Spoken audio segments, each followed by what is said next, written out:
अब बात महाराष्ट्र की राजनीति की करेंगे, क्योंकि महायुति के रिश्तों में इन दिनों टकराव के संकेत मिल रहे हैं। सीएम देवेंद्र फडणवीस की बात करें या फिर डिप्टी सीएम शिंदे की बात करें, दोनों ही इन टकराव की खबरों से इनकार जरूर कर रहे हैं, लेकिन जो फैसले इनकी तरफ से लिए जा रहे हैं उनमें महायुति में टकराव की लगातार खबरें मिल रही है और इशारा भी इसी बात का मिल रहा है। लेकिन आखिर क्यों टकराव हो रहा है, क्यों कोल्ड वॉर की स्थिति बनी हुई है, रिपोर्ट देखिए।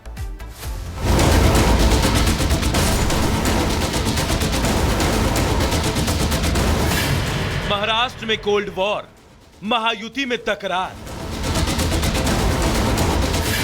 योजनाओं पर तनातनी, गठबंधन में क्यों ठनी। महाराष्ट्र की सियासत में महायुति में तनाव की चर्चा तेज है। सवाल उठ रहे हैं कि क्या महाराष्ट्र में महाविजय के बाद अब महायुति में सब ठीक नहीं है?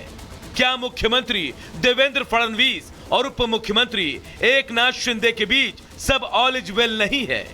यह सवाल उठने के पीछे वजह है डिप्टी सीएम एकनाथ शिंदे का एक फैसला, जिसने महायुति में टकराव की खबरों को और हवा दे दी है। आइए आपको बताते हैं कि आखिर यह पूरा माजरा क्या है और इसकी शुरुआत कहां से हुई।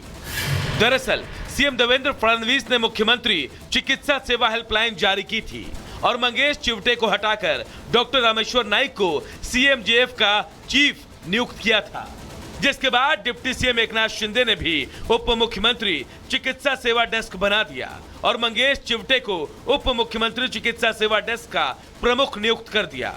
इसके बाद जब राज्य आपदा प्रबंधन प्राधिकरण का पुनर्गठन हुआ तो इसमें डिप्टी सीएम एकनाथ शिंदे को शामिल नहीं किया गया, जबकि मुख्यमंत्री देवेंद्र फडणवीस एसडीएमए के अध्यक्ष हैं और डिप्टी सीएम अजीत पवार को इसमें शामिल किया गया है।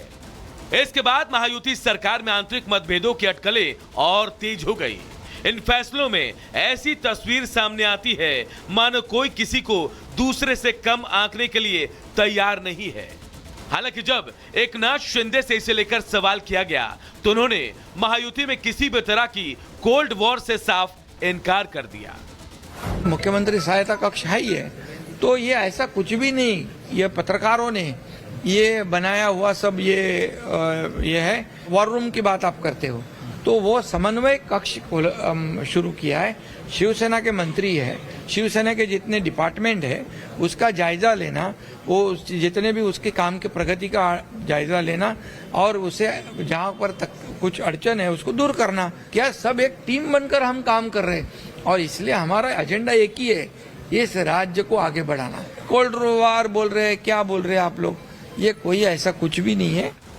और तो और एकनाथ शिंदे ने टकराव की खबरों से इनकार करने के साथ महाविकास आघाड़ी पर तंज भी कस दिया। ये हमारी महाविकास आघाड़ी नहीं है, इंडिया अलायंस नहीं है, महायुति है। और इसलिए महायुति में 2.5 साल हमने जो काम किया है हमारे युति ने टीम बनकर, इसलिए लैंडस्लाइड मैंडेट लोगों ने दिया है। अभी हमारी जिम्मेदारी और बढ़ गई है। खैर, शिंदे भले ही गठबंधन में कोल्ड वॉर की खबरों को नकार रहे हो, लेकिन इस सत्ता संघर्ष के बाद यह सवाल उठ रहा है कि आखिर यह टकराव और मनमुटाव कब थमेगा। बहरहाल आगे जो भी होगा, एक चीज साफ है कि मतभेद की इन खबरों ने विपक्ष को बैठे बिठाए महायुति सरकार को घेरने का मौका दे दिया है।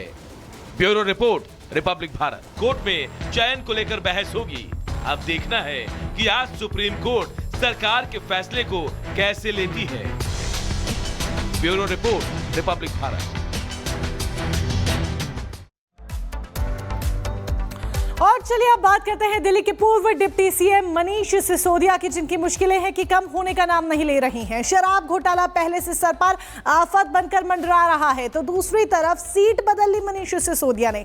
बावजूद इसके करारी हार का उन्हें सामना करना पड़ा और अब एक और मुसीबत ने न्योता दे दिया है, या ये कहे कि दस्तक दे दी है उनके दरवाजे पर। दरअसल बीजेपी की तरफ से कार्यालय में चोरी का आरोप मनीष सिसोदिया पर लगाया गया है। रिपोर्ट देखिए।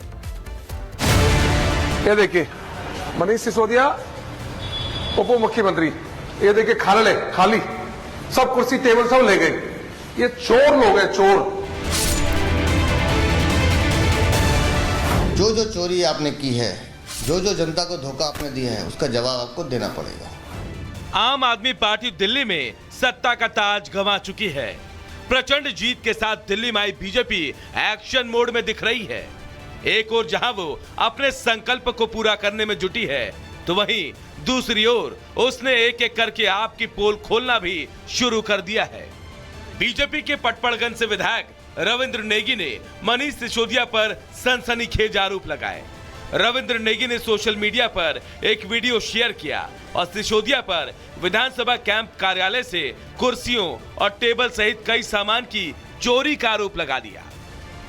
ये देखिए मनीष सिसोदिया उप मुख्यमंत्री, ये देखिए खाली सब कुर्सी टेबल सब ले गए। ये चोर लोग हैं, चोर। इन्होंने इतनी शर्म नहीं है लोगों को कि जो दूसरा विधायक बैठेगा वो कहां बैठेगा, पर ये नहीं। ये देखो इतने भ्रष्टाचारी है, सारी कुर्सी सारी टेबल गायब कर दी। बीजेपी विधायक ने टेबल कुर्सी के साथ ही कार्यालय में लगे एसी और साउंड सिस्टम तक उखाड़ कर ले जाने का दावा किया और कहा कि हम ऐसे भ्रष्टाचारियों को बेनकाब करके रहेंगे। ये देख सकते हैं, ये टीवी का फ्रेम लगा हुआ है और टीवी उखाड़ के ले गए। यहाँ एक साउंड सिस्टम था जिसमें कुछ कार्यक्रम करते थे, वो 12 लाख का साउंड था, आउजा का, वो भी उखाड़ के ले गए। मतलब सरकारी संपत्ति सब उखाड़ के ले गए। ये कमरे हैं, ये कमरे में तो सब गायब है, कुछ नहीं है, कुर्सी उससे गायब है। एसी लगा हुआ था, एसी भी निकाल के ले गए। ये ले गए। ये सिसोदिया के हाल है ये। रविंद्र नेगी ने कहा कि आप सिर्फ ईमानदारी का ढोंग रचती है और इसका खुलासा सरकारी संपत्ति की चोरी से हो गया, लेकिन दिल्ली सरकार की अमानत की लूट को बर्दाश्त नहीं किया जाएगा और अब हमारी सरकार सिसोदिया को लीगल नोटिस भेजकर वसूली करने की तैयारी कर रही है। सामान जो पीडब्ल्यूडी दिल्ली सरकार की अमानत थी, वो सारी अमानत को चोर के लूट के लेकर चले गई। कुछ नहीं है इस कार्यालय में, एक कुर्सी तक नहीं है बैठने के लिए। ये सारी कुर्सियां सारी टेबल हमें अब डालनी पड़ेगी, पर सरकार अपना काम करेगी, पूरा वसूलेगी। सिसोदिया जी एक लीगल नोटिस भेजेंगे अभी आपको हम कोर्ट के द्वारा। आपको कोर्ट के द्वारा नोटिस जाएगा, दिल्ली सरकार भेजेगी आपको, भाजपा की सरकार, और नोटिस भेजेगी और आपके पास जितना सामान आप लेके गए उनकी भरपाई आप करोगे। दिल्ली बीजेपी के अध्यक्ष वीरेंद्र सचदेवा ने भी केजरीवाल और सिसोदिया पर हमला किया। उन्होंने चेतावनी देते हुए कहा कि इन लोगों ने जो चोरी और धोखाधड़ी की है उसका जवाब इन्हें जनता को देना ही होगा। आप लोगों के पास इतना काम रहने वाला है कि आप लोग सर खुजाने की फुर्सत नहीं ढूंढ पाओगे। रोज आपको पेशिंग पे जाना है। जो जो चोरी आपने की है, जो जो जनता को धोखा आपने दिया है, उसका जवाब आपको देना पड़ेगा। तो बेहतर होगा अपनी ऊर्जा उसके लिए बचाइए, इन व्यर्थ की चीजों पे खर्च मत कीजिए। बहरहाल ये साफ दिखाई दे रहा है कि इस मामले में मनीष सिसोदिया की मुश्किलें बढ़ सकती है और आने वाले दिनों में इस मुद्दे को लेकर बीजेपी और आम आदमी पार्टी के बीच सियासी खींचतान भी होना तय है। Bureau report,